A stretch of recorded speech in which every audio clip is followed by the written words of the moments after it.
Good day everyone. Good day sir. I am John Bren Aranyo Waminal and I am about to report lesson 1, which is example of useful reliable web sources. Useful reliable web sources. So these are the important easy to search engine that can present reliable and legit informations. So how to check the reliability of web sources? So the internet contains a vast collection of highly valuable information, but it also contains unreliable. So as a media or as an audience, it is really important to be more observant when identifying the information which are reliable or non-reliable. So it is also important responsibility as an audience to more active in reading those informations which are reliable one or non-reliable, because if you are not too active in observing or reading those information, so it leads the people mislead information. So the following guidelines can help us check the reliability of web sources that we gather. So it is noteworthy to consider and apply the following guidelines to avoid misinformation.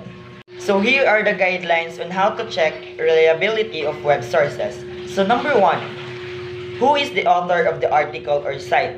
How to find out? So the first question, does the author provide his or her credentials? Second question, what type of expertise does he or she have on the subject he or she is writing about? Does he or she indicate what his or her education is?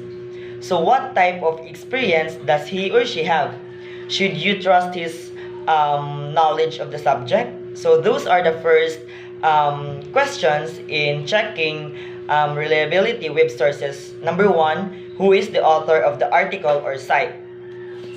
Try searching on the internet for information about the author. So what kinds of websites are associated with the author's name? So is he or she affiliated with any educational institution? Do commercial sites come up?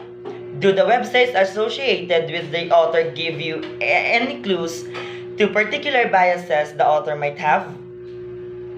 So the second guideline in checking reliability web sources is the second, who published the site? So how to find out? So look at the domain name of the website that will tell you who is hosting the site.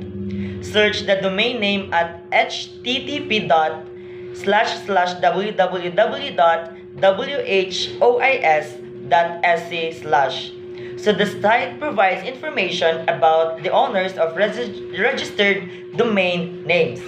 So the next is, do not ignore the suffix on the domain name, which is the 3-letter part that comes after the dot. So for example, .edu equals educational, .com equals commercial, .mil equals military, .gov equals government, and last, .org equals non-profit. So the next guideline on checking reliability web sources is number 3, what is the main purpose of the site? Why did the author write it, and why did the publisher post it? So here are some of the sub-questions. To sell a product, as a personal hobby, as a public service, to further scholarship on a topic, to provide general information on a topic, and last sub-question is to persuade you of a particular point of view. So the next guidelines in checking reliability web sources is number 4, who is the intended audience? This will serve you as the guide on your target audience. So here are the consideration question on identifying your intended audience. So scholars or general public, which are group of written for. It is aimed at people from a particular geographic area. And last sub-question is it aimed to members of a particular profession or with specific training? So those are the sub-question under the number 4, who is the intended audience.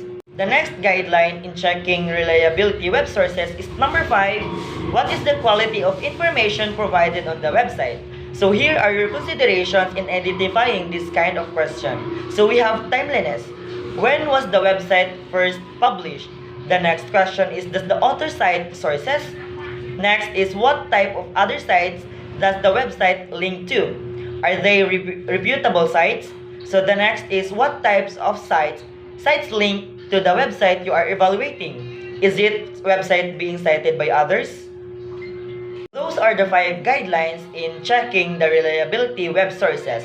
So the next subtopic that I'm going to share with you is the examples of useful and reliable web sources. So the number 1 example of useful reliable web sources is number 1, AFA e-newsletter, which is Alzheimer's Foundation of American newsletter. So the second one, or the number 2 example of useful and reliable web sources is American Memory, the Library of Congress Historical Digital Collection.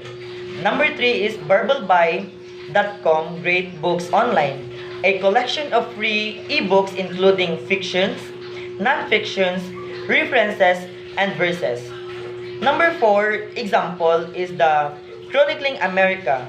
This search and view pages from American newspapers from 1880 to 1922. The number 5 example is Cyberbullying, a free collection of ebooks from eBrary plus additional reports and documents to help better understand, prevent, and take action against this growing concern.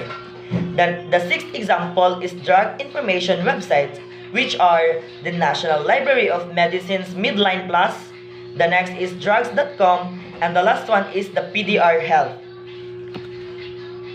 The 7th example of reliable web sources is number 7, Global Gateway, World Culture and Resources from the Library of Congress.